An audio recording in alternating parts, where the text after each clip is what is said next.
ShaylossX2! Here's just a really quick update. Today we started cutting up the vegetables and the fruit that we got yesterday at Sam's and had that. And then it's really cold out, but we went down to a shopping center and walked around there. And then when it started getting kind of rainy, we went inside some stores and just walked around there, like larger stores. So if you have bad weather or something and you want to get some exercise, if you have an indoor mall around you or something, just go there and walk around. It's really good because you can get distracted by looking at things as you walk, and so you're not thinking about, oh my, I'm exercising. Hey, so she was just talking about our update. I want to just kind of put my 2 cents in there because I thought it was interesting. I was telling her earlier today that now that I'm eating fruits, a lot more fruits and the vegetables and stuff, I'm so used to when I'm done eating that I feel, full, like there's stuff in my belly, and that's kind of, how I kind of gauge that, okay, I'm full and I stop eating and stuff. But I was telling her the fruits go through me so quickly that it's almost like I never get to that feeling of being full.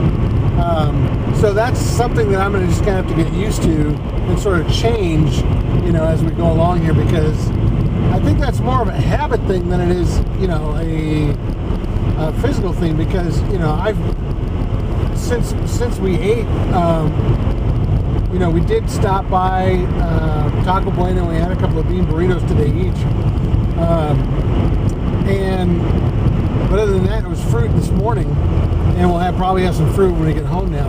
And it's just something to get used to. But another thing I wanted to tell you guys that this is something interesting that I learned, and that is whenever we consume, sugars, especially like, regular sugar, not sugars that come from fruit, but like regular sugars, it's basically like a poison to the body, because the cells in your body produce these little, I apologize, I don't know the scientific term, but they're these little bugs that feed off of the discharge that our cells make when they've got sugar in the system.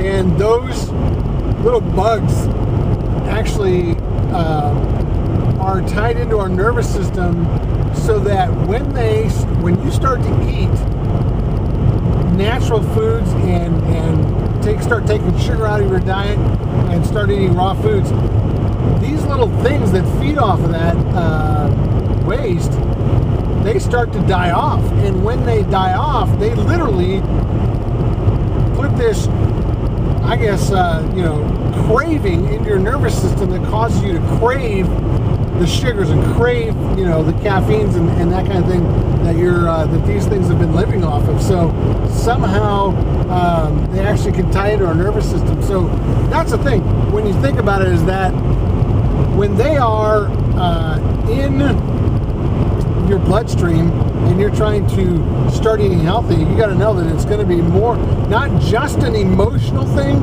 but also a very physical thing as well. So that's just something to keep in mind, that when you get those cravings, realize it's not just you, and your willpower that seems to be weak. It's a literal craving in your body that, as those die off, now it is tough, and you may want to wean yourself off of that, because it is a little bit, like we said in our past updates, a little bit harder to go cold turkey, but eventually you can kill all of those off and you won't have those cravings anymore.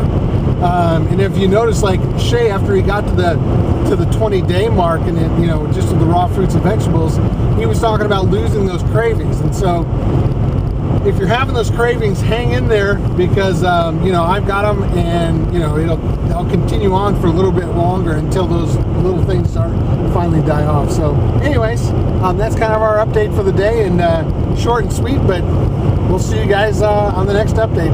Thanks. Break it down, freaky cheese.